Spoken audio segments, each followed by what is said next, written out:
Vamos ver o que Deus tem para nós.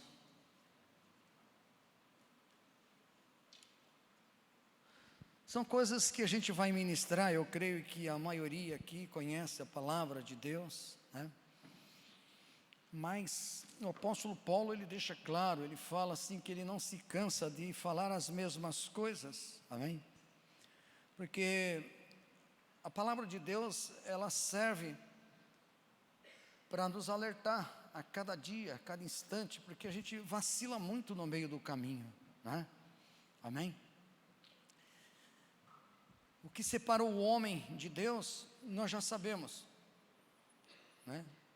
O que separou o homem de Deus não foi o diabo, foi o pecado. O diabo foi, né, o que proporcionou, estimulou, incentivou, enganou, porque ele mesmo estava vivendo essa vida separada de Deus, né? Esse querubins, fora da presença de Deus, longe de Deus, ele está vivendo isso. Então, por ele estar vivendo isso, ele falou: eu sei como é que eu vou fazer para acabar com essa, né, essa história aí, bonitinha, né? E aí então, o que ele fez? Enganou a mulher enganou o homem, e assim então veio o pecado. E o pecado trouxe um transtorno muito grande. Muito grande. Eu creio que Deus é poderoso para todas as coisas, irmão. Quando a gente fala de uma cadeia alimentar, eu não me sinto nada agradável quando eu vejo um bicho pegando outro, para poder se alimentar. Mas também vejo em Isaías que ele fala que o leão vai comer capim junto com o cordeiro. Está vendo como Deus é poderoso? Ele pode fazer todas as coisas. E quando Deus fez o planeta Terra, ele fez e viu Deus que era bom. Eu creio até que o pecado mudou até o percurso dos animais. Deve você entender? O pecado é coisa desgraçada mesmo. Veio até em cima da natureza. Porque o próprio Deus ainda falou, né? Maldito é a terra agora por tua causa, Adão. E agora vai abrolhos e espinhos. Mulher, você vai ter dores de parto. Agora você vai ter que trabalhar. E você vai trabalhar e vai suar e não vai comer. Vai comer pouco, não vai produzir muito. Olha o que o pecado fez. Vamos dar uma olhada no termômetro do coração de Deus. Quando isso aconteceu? Eu penso assim, quando isso aconteceu, né? Vamos dar uma olhada no termômetro do coração de Deus. Vamos lá em Gênesis 3, 23. Está fácil para nós aí? Gênesis 3, 23, que está no começo. É um versículo só. E o Senhor Deus, pois o lançou fora do jardim do Éden, para lavrar a terra que fora tomada. Amém? Deus lançou fora. Entendemos nós que Deus não negocia com o pecado. Não tem negócio com o pecado. Deus odeia o pecado. E por causa do pecado, o homem então é tirado da presença de Deus. Sabe, irmão, eu fico às vezes, eu tentei entrar nessa situação, né? Aonde, você acha que foi fácil para Deus fazer isso? Sabe, coloca você como um pai, ou uma mãe, que você é obrigado a falar para o teu filho: cai fora, rapaz, quero você aqui mais dentro de casa. Não, você está fazendo muita besteira. Já conhece esse tipo de conversa? De linguagem? Cai fora, você só dando trabalho, só está fazendo coisa errada, só está dando prejuízo, você é cabeça dura, uma rebelde. Fácil para uma mãe fazer isso? Mesmo que seja tudo isso que eu estou falando? Fácil para um pai fazer isso? E nós, sendo maus, já não é fácil fazer isso. Sabemos dar boas dádivas aos nossos filhos. Agora imagine o Pai Celestial. O Pai Celestial, Ele criou com tanto amor, com tanto carinho o homem e a mulher ali no jardim do Éden, numa expectativa, né, grandiosa, e de repente tem que falar para o Adão: dá licença, sai. Eu fico imaginando que, será que Deus chorou nesse momento? Jesus chorou quando Lázaro morreu, lembra? Mas será que Deus chorou nesse momento? Eu arrisco dizer que sim, porque é a criação dele, é as primícias, é o melhor que ele tem daquilo que ele fez, e ele perde. Ele não só perde, mas ele despede. Difícil, irmão. E Deus, o amor de Deus é tão grande, irmão, né? Que com certeza chorou muito nesse momento. Em Esdra, eu queria mostrar para você, mas o Senhor, pela palavra, um episódio, um momento difícil também, muito difícil. Muito difícil. Esdra. Eu só quero fazer uma introdução em Esdra. Esdra capítulo 10. Amém? Abra aí. Esdra capítulo 10. O povo de Israel, por causa da rebeldia, por causa do pecado, foi parar na Babilônia. Escravidão. Certo? E o povo ali naquela escravidão, para você ter uma ideia, no tempo da Babilônia, casaram com as mulheres hetéias, porque Deus não permitia que o povo de Israel se misturasse com o povo daquela região. O pecado foi grande, porque não só os homens, mas também as mulheres, os filhos e até os sacerdotes se envolveram com mulheres que não deveria. Cometeram um pecado. Todo Israel estava contaminado. Para você ter uma ideia. Tem até a listagem dos sacerdotes que estavam casados com mulheres estrangeiras. A grande parte já tinha filhos com essas mulheres. E Deus querendo abençoar Israel, Deus querendo manifestar a sua misericórdia, a sua bondade, chama Israel através de Esdras para um concerto. Como foi difícil esse concerto, irmão.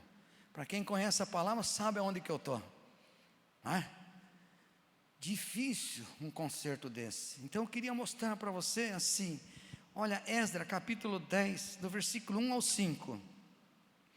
E orando Esdra, assim, e fazendo esta confissão, e chorando, e prostrando-se diante da casa de Deus, ajuntou-se a ele Israel, uma muito grande congregação de homens, de mulheres, de crianças, porque o povo chorava com grande choro. Há uma choradeira que não acabava mais, irmão. Teve um dilúvio, quase teve um outro dilúvio, de tanta choradeira. E aí então, ele fala assim, então respondeu, versículo 2, então respondeu Secanias, filho de Jeiel, um dos filhos de Elão, e disse a Esdra, nós temos transgredido contra o nosso Deus, e casamos com mulheres estranhas do povo da terra, mas no tocante a isso, ainda há esperança em Israel. Estava no pecado, mas acreditava que tinha esperança. Agora, pois, façamos concerto com o nosso Deus, de que despediremos todas as mulheres e tudo o que é nascido delas, conforme o conselho do Senhor, dos que tremem no mandado do nosso Deus, e faça-se conforme a lei. Amém? Levanta-te, pois, porque te pertence este negócio, falou para Esdra, nós seremos contigo, esforça-te e faze assim, Esdra. Então Esdras se levantou e ajuramentou os maiorais dos sacerdotes dos levitas e todo Israel do que fariam conforme a palavra, e eles juraram. Versículo 10, aí mesmo, 10, 11 e 12. Então se levantou Esdras e o sacerdote e disse-lhe: vós tendes transgredido e casaste com mulheres estranhas, multiplicando o delito, de Israel. Agora, pois, fazei confissão ao Senhor Deus dos vossos pais, fazei a sua vontade, apartai-vos do povo da terra, as mulheres estranhas. Já viu essa, por exemplo, nesse campo de refugiado? Você já viu aí na televisão? Passou muito. Cenas que o pai e a mãe estão segurando a criança, não é isso? E aí eles tiram a criança, levam as crianças, deixam os pais, separa a criança dos pais. Você já viu o desespero? Está muito alto, está tendo retorno aqui, irmão.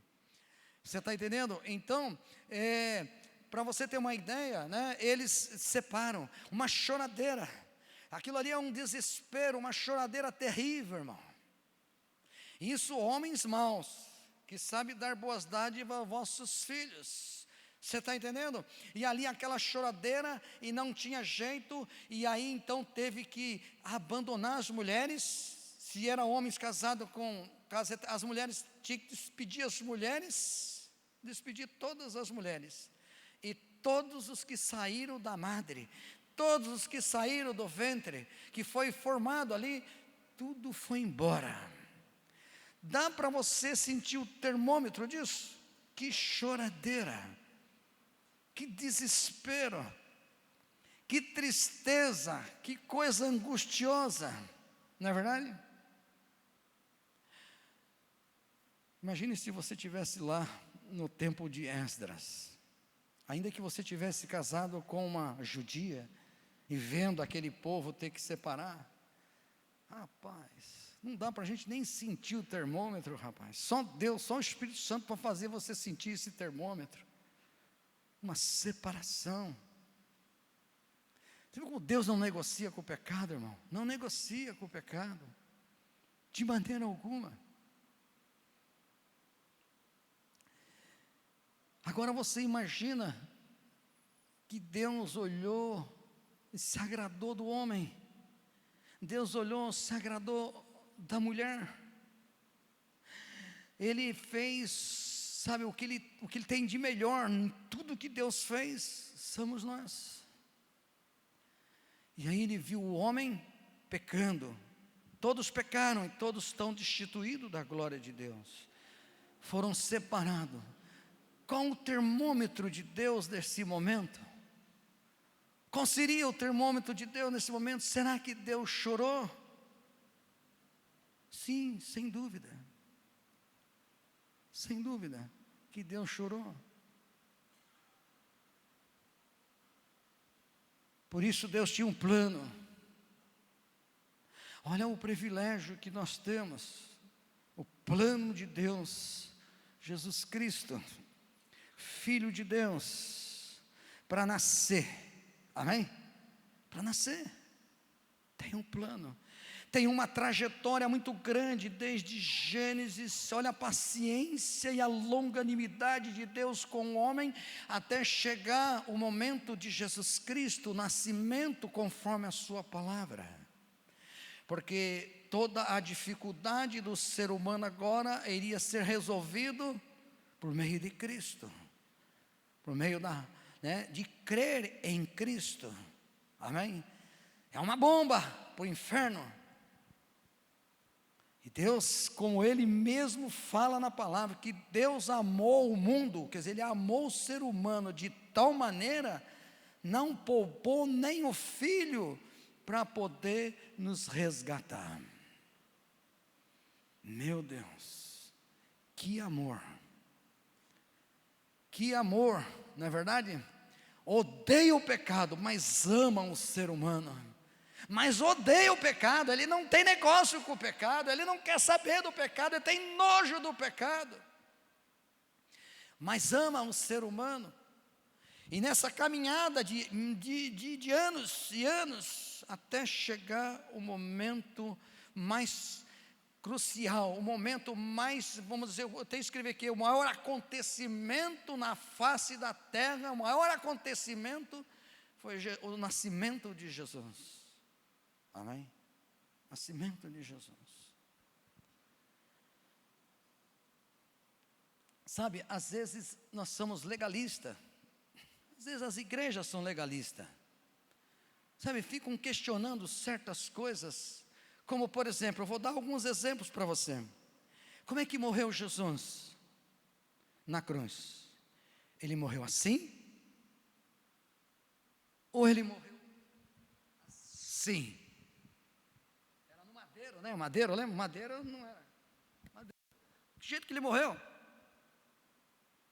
Sabe, às vezes as pessoas ficam questionando essas coisas, e principalmente fazendo pergunta para pastores, você está entendendo? É para poder jogar a gente na fogueira, né? Entendeu? Morreu assim ou morreu assim? Irmão, o que importa é que ele morreu.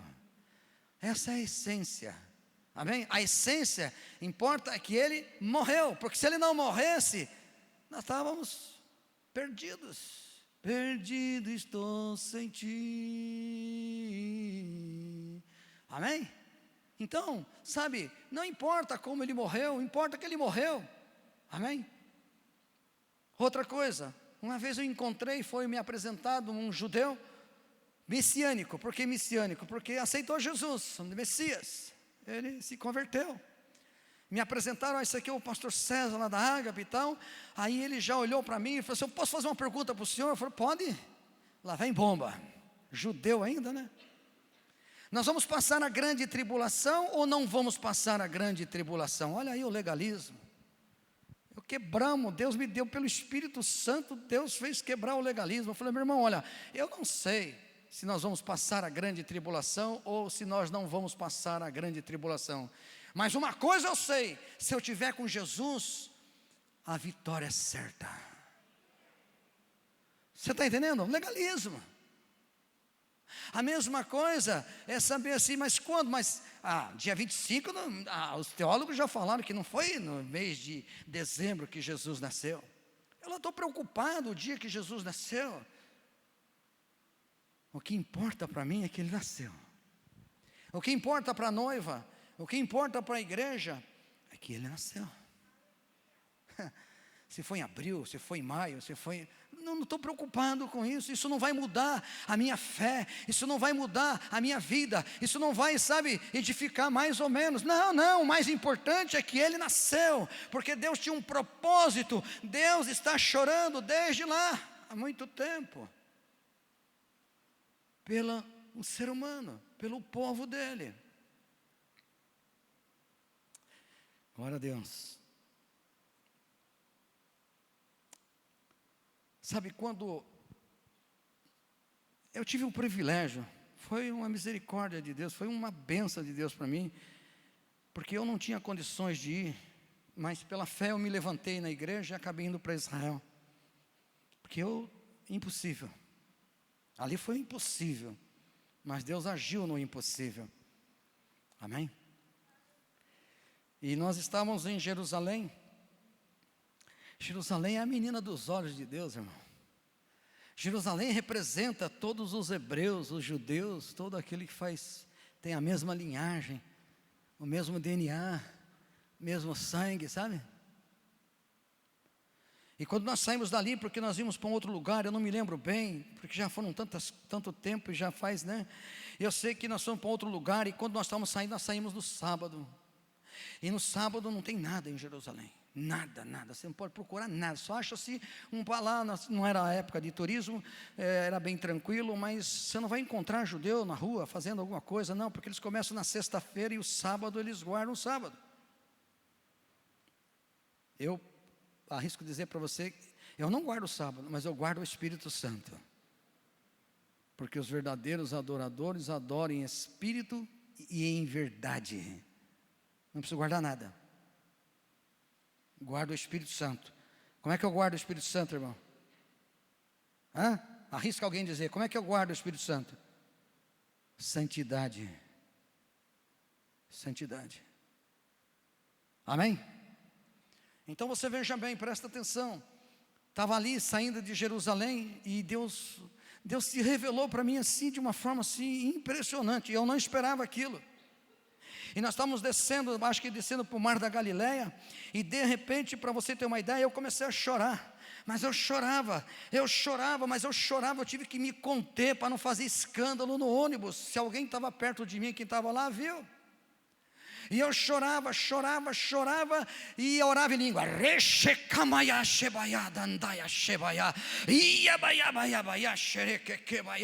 E Deus revelava: saudade de Jerusalém. 3 vezes Deus fez isso. Eu estava chorando porque Deus estava chorando. Deu para você entender? Estava orando em línguas porque línguas ora em espírito e fala direto com Deus. Não é isso que a Bíblia diz? E estou com saudade de Jerusalém. Deus tem saudade. Deus não tem saudade de você não, irmão, porque você já está com Ele. Deu para você entender? Deus não tem saudade de você não, porque você já está com Ele. Como é que Ele vai ter saudades de uma pessoa que está com você? Deus tem saudade da menina dos olhos, de Jerusalém, saudade dos judeus, dos hebreus. E sabe que, biblicamente falando, para você ter uma ideia, os últimos a ser restaurados para a salvação, vida eterna, são os judeus. E para Deus falar isso, então, isso até numa cronologia.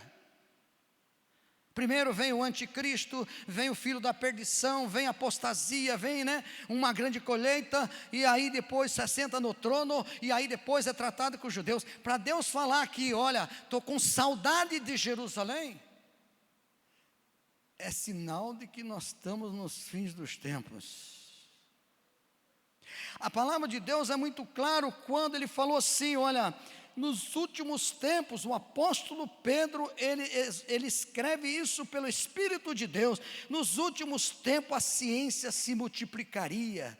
Parece que nós estamos aí já no máximo, já transbordando de ciência. Então a coisa não está fácil. Não está fácil para quem não tem Jesus. Amém? Com certeza, esse é o propósito de Deus. Eu pude sentir que Ele chorava por Jerusalém. Amém? E o desejo dele, quem está saudade, é porque quer visitar, né? Então, é bom a gente ficar bem esperto com relação a essa palavra.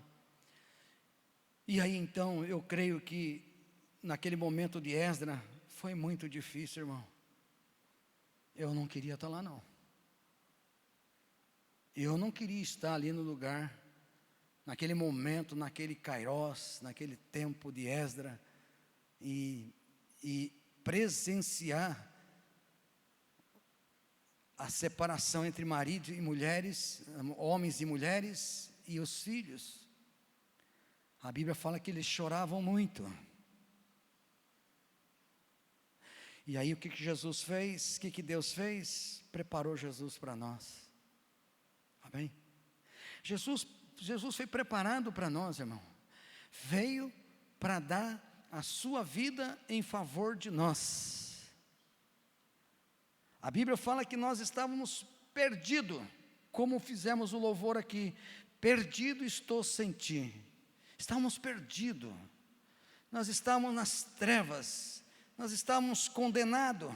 Mas o plano de Deus era um plano de resgate. E Jesus nos resgatou. Sabe, é para nós acordarmos, porque Deus está de olho em nós. Amém? Então a vinda de Jesus, sem dúvida, o maior, é o maior acontecimento de todos os tempos, e é o nascimento de Jesus. É a única chance de voltar para Deus. Kleber Lucas, ele canta esse louvor, Jesus é o caminho de volta para Deus. A palavra de Jesus fala: eu sou o caminho, a verdade e a vida, ninguém vai ao Pai senão por mim. Então, olha só o que Jesus proporcionou para a minha vida e para a sua vida. Estávamos num deserto, estávamos perdidos, não sabíamos para onde nós iríamos, nós estávamos condenados, não tinha nada de bom em nós. Mas Deus já lá desde Gênesis já estava preparando Jesus para resgatar a minha vida e a sua vida. Eu fico imaginando o que a própria palavra de Deus fala. Ele diz assim que há uma grande festa no céu quando um pecador se arrepende. Meu irmão, entra em festa no céu. Olha que maravilha, que coisa tremenda. Amém? Foi como aquele filho pródigo que saiu e quando voltou o pai deu uma grande festa. Porque ali no jardim do Éden, ali Deus chorou muito, com certeza, por causa de nós, por causa da humanidade. Mas agora quando se converte, há uma alegria, uma festa no céu. Sabe, é como cada vida que se converte, consola o coração de Deus. Alegra o coração de Deus. Olha como a conversão de uma única vida, amém? Uma única vida, já alegra o coração de Deus, faz até festa. Você vê, esse é o propósito, né? Então louvado seja Deus, que enviou o seu Filho. Mas isso parece que às vezes para nós, eu vou usar uma expressão bem vulgar, não é vulgar, não sei se é vulgar, mas bem assim, né? Parece que virou carne seca. Eu sou meio esculhambado para falar, né? Parece que virou carne seca. Você está entendendo? Parece que não tem muito significativo, parece que a gente não vive isso. Né? Eu não digo se não vive isso totalmente, cada um tem o seu termômetro, amém? Cada um tem o seu termômetro.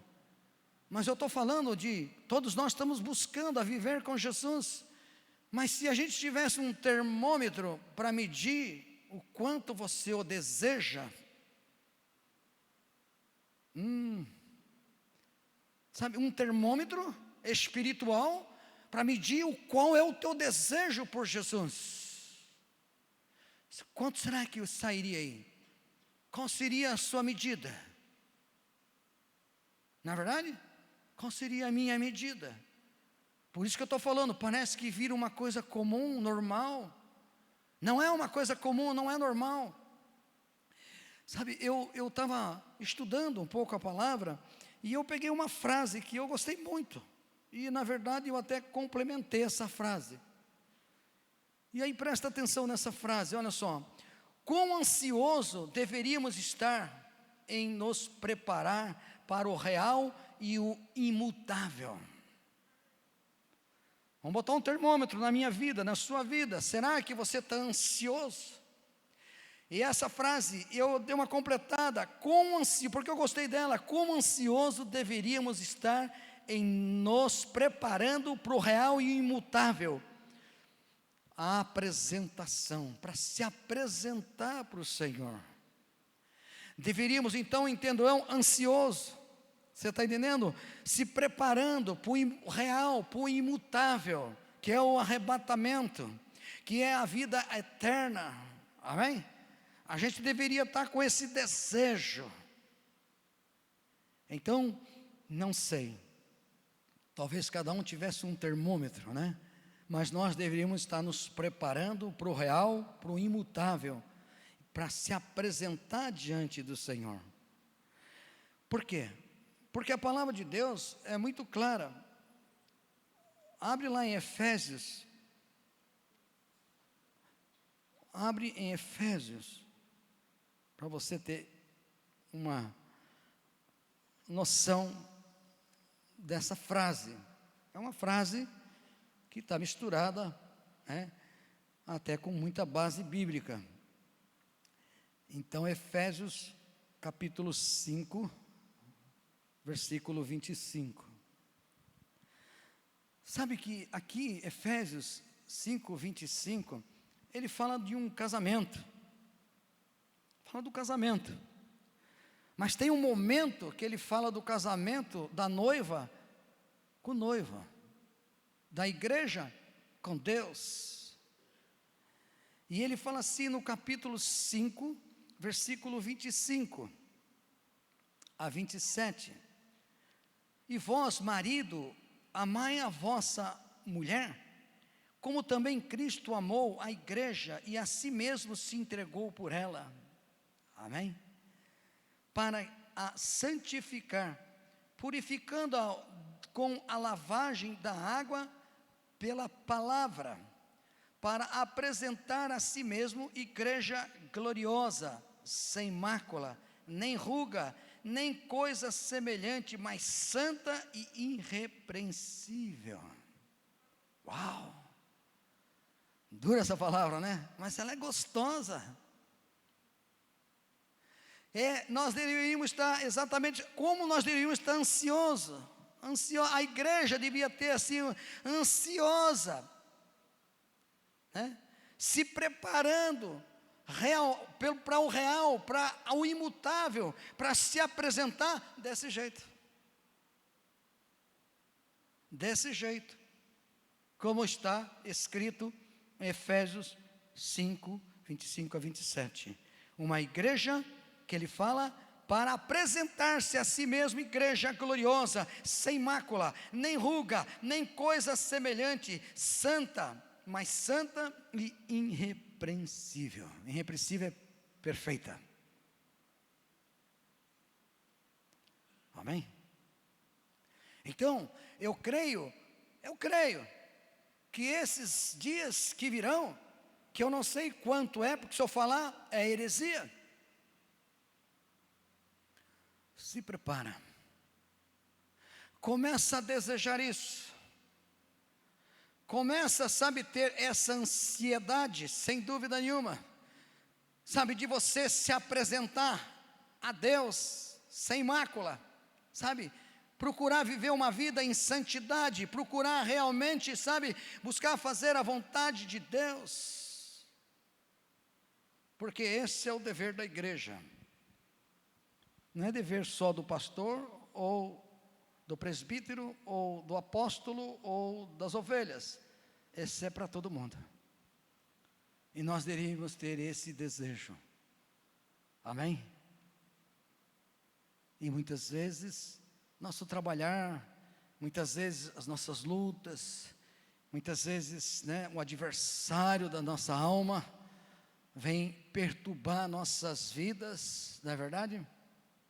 Para que a gente não chegue nesse dia e não estejamos prontos para nos apresentar para Jesus.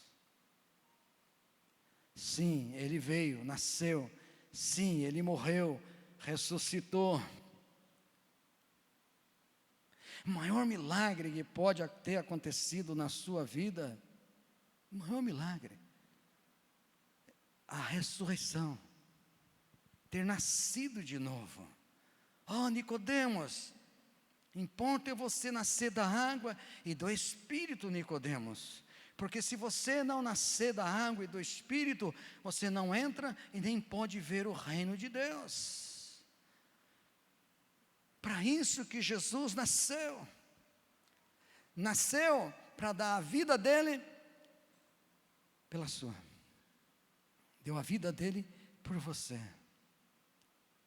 Irmão, presta atenção, se alguém fizesse isso literalmente, se alguém resolvesse fazer algo, morrer por você, você nem acreditaria, né? Você fala, eu não acredito que essa pessoa preferiu morrer no meu lugar, eu não acredito, como é que ela teve coragem de fazer isso? Você vai ficar atônito, vai ou não vai? E você vai ficar devedor. Não vai ficar devedor? Eu devo, qualquer coisa que aquela família precisar, eu tenho por obrigação de suprir a necessidade daquela família, porque o que aquele membro da família fez em meu favor, sabe, às vezes eu nem acredito que ele fez isso, não acredito que ele tomou uma atitude de morrer no meu lugar, mas Jesus fez isso, amém? Então, sabe, é atitude de gratidão, é atitude, sabe, de realmente reconhecer o amor de Jesus a ponto dele entregar a vida dele daquele jeito que você já conhece. Foi difícil para ele, foi difícil.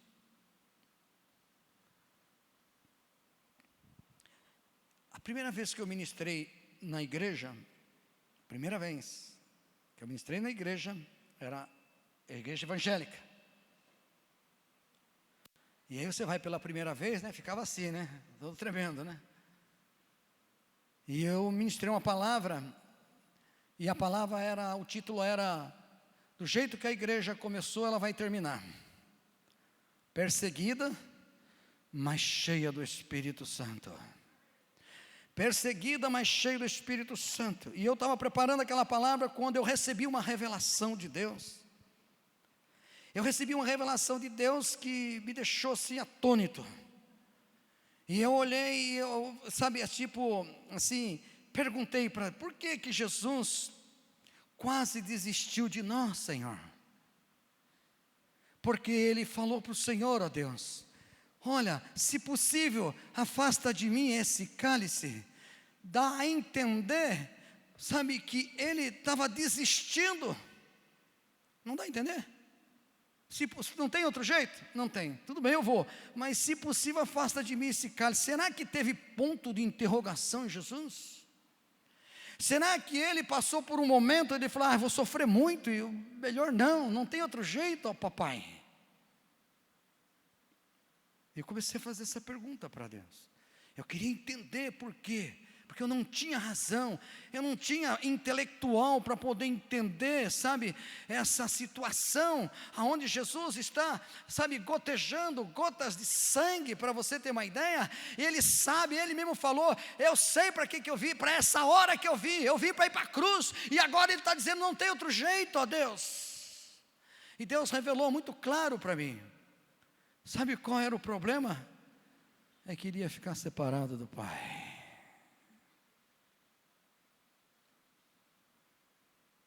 Separado do Pai. Sabatani, né? Deus meu, por que me desamparaste? Não queria nem por um segundo ficar separado do Pai. Nem um segundo separado do Pai. Por isso ele falou, não tem outro jeito. Se não tem, eu vou. Para nos unir com o Pai. É tremendo, irmão. Coisa linda. Por nenhum momento Jesus interessava para ele separação, distância do Pai. E é assim que muitas vezes nós andamos, nos distanciando da verdade, nos distanciando da presença do Pai, correndo risco. Então nós precisamos valorizar o nascimento, a morte e a ressurreição de Cristo. Amém? É isso que nós precisamos.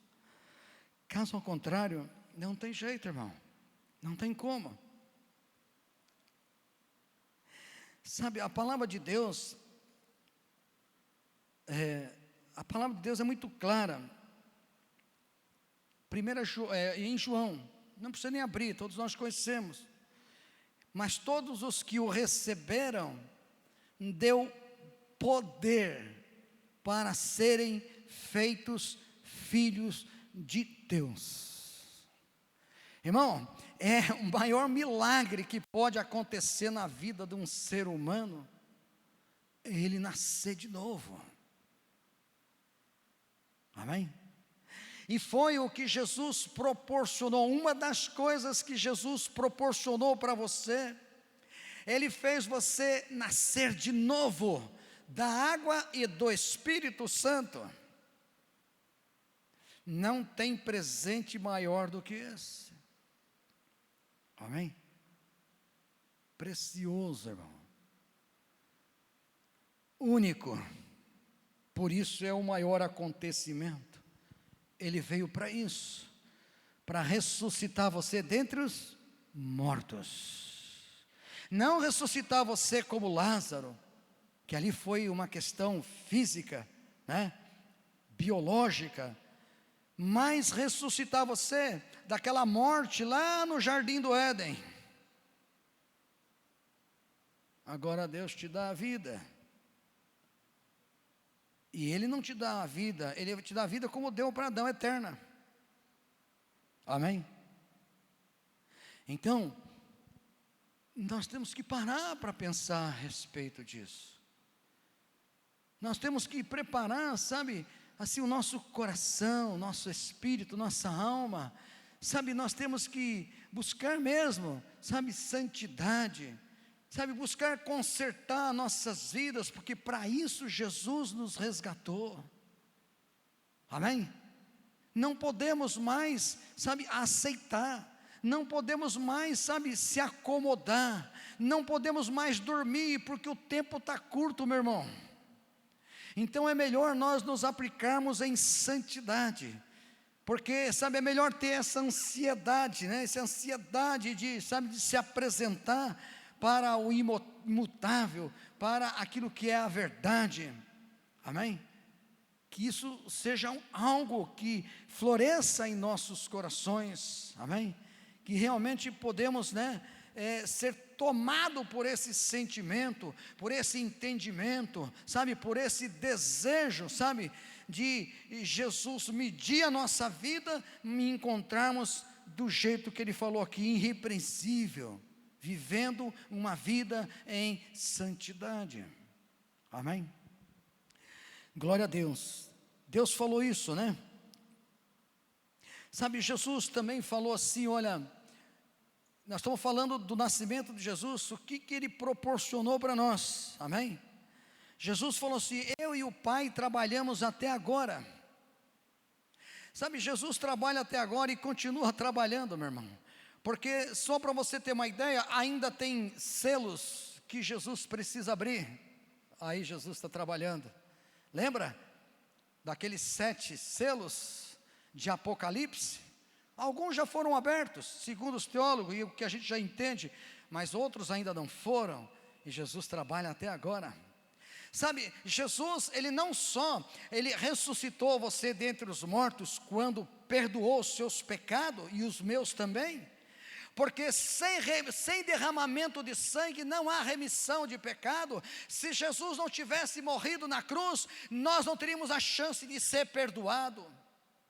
Não existe obra no planeta Terra que alguém possa se justificar diante de Deus, que possa ser salvo por Deus. Só o sangue do Cordeiro para perdoar os pecados. Tanto que os judeus fariseus, eles questionaram Jesus, quem é Ele para perdoar pecado? E aí Ele mostra que Ele é Deus, porque Ele fala, para que saiba que o Filho do Homem recebeu autoridade para perdoar os pecados, levanta e anda, levantou e andou. Já fez o milagre que é para poder calar a boca de todo mundo. Então, é isso. Ressuscitou, Ele perdoa os seus pecados, sela você com o Espírito Santo, e depois você peca, e aí você se arrepende, e Ele de novo lava você dos seus pecados, trabalhando até agora. Eu e o Pai trabalhamos até agora. Lá vamos nós. Oh, Senhor Jesus, tem misericórdia de mim, Senhor. Olha, Senhor, o que não era a minha intenção. Oh, Senhor, eu sei que isso é vergonhoso. Eu sei que isso desagradou o teu coração. Oh, papai, perdoa. Oh, Jesus, perdoa. Oh, Jesus trabalhando. Amém? Não parou de trabalhar. Não parou de trabalhar. Então, todo esforço que nós fazemos, presta atenção, irmão, todo esforço que a noiva faz, todo esforço que a igreja faz, noiva ou igreja, do jeito que você quiser fazer a colocação, é para o reino de Deus, é para ter festa lá, amém? É para ter festa lá. Você aconselha, você prega o evangelho, você prega no púlpito, você prega, dá o dízimo, você dá as suas ofertas, tudo é para o reino de Deus. Tudo para o reino de Deus. Amém? E aí então, Deus se alegra. Santidade. Quando Deus olha para você, e você está numa luta, para decidir o que você vai fazer, se você vai cometer o pecado ou não, e aí você decide não cometer o pecado, festa no céu. Alegria, alegria no coração de Deus. Porque qual o pai que depois de tanto tempo, ele repreendeu o filho, e o filho nunca obedeceu? Quando ele começar a obedecer, você começa a fazer festa em casa. Oh, começou a obedecer, meu filho está me obedecendo. Se nós somos assim, imagine o Pai Celestial. Não é verdade? Ele se alegra. Cada atitude sua, ele se alegra. No sentido que se refere a viver uma vida, escolhe viver uma vida em santidade. Porque você é santo, e se você é santo, não tem outra coisa para você produzir, a não ser santidade. Amém? Não dá para você ser água doce e jorrar água salgada, não tem como. Então é necessário que nós venhamos a pensar, a meditar, e criar em nós, como foi ali, uma ansiedade, né? De estar nos preparando, porque nós estamos sendo preparados, uma noiva preparada, estamos sendo preparados a cada dia, a cada instante, não podemos perder essa visão, você está entendendo? Para aquilo que é real e imutável, para se apresentar, amém? Como uma noiva em santidade. Deus espera isso de nós, glória a Deus, né? Nos deu esse privilégio, e queria terminar aqui, olha, eu fui indo do jeito que eu me senti à vontade, mas glória a Deus. Abre em Colossenses, capítulo 1, o louvor, se o louvor puder vir, irmão, amém? Eu agradeço a vocês. Colossenses, amém?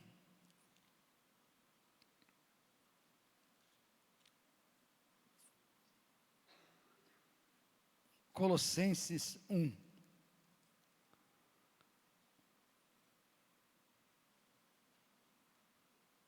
Amém? Colossenses capítulo 1, versículo 21 a 23. E vós também, que noutro tempo éreis estranhos e inimigo no entendimento pelas vossas obras más.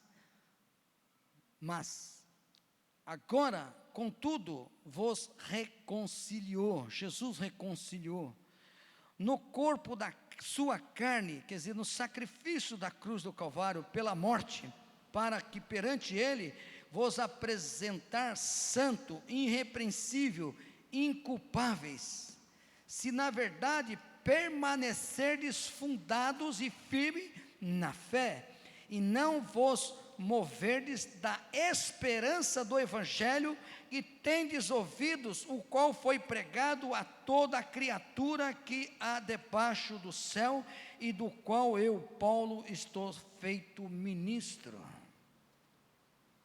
Mais uma advertência, para mim e para você. Nós estamos falando da vinda de Jesus, nascimento de Jesus, da passagem de Jesus, o benefício que Ele nos trouxe. Estamos falando da morte dEle e da ressurreição, e aí o benefício que Ele nos trouxe na morte e na ressurreição, nos trouxe também a ressurreição espiritual, amém? E tem grandes promessas se continuarmos em santidade, para nos apresentarmos como uma noiva limpa diante de Deus. Mas Paulo adverte em Colossenses, se na verdade, versículo 23, permanecerdes firme, fundado e firme, fundado e firme, duas coisas, uma diferente da outra, né? Amém? Fundado e firme na fé, e não vos moverdes da esperança do evangelho que tendes ouvido, o qual foi pregado a toda criatura, e há debaixo do céu, e do qual Paulo estou feito ministro. Então, não moverdes da esperança do evangelho, ficar fundado e firme na fé. Se você naufragar na fé, já era. Amém?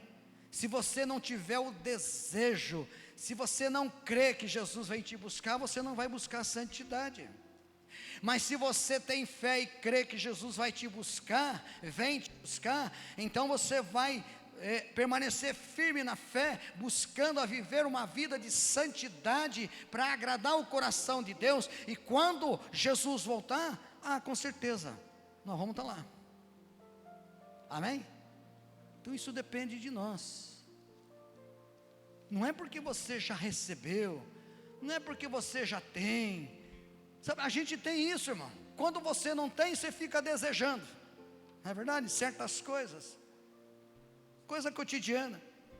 Depois que você, eu quero aquele carro, eu quero daquela cor, eu quero daquele ano, eu quero o carrão, eu quero isso, eu quero. Aí depois que tem, não liga mais. Está nem aí com o carro. Parece que a gente faz assim com Jesus também. Não, nós não podemos fazer assim com Jesus, não.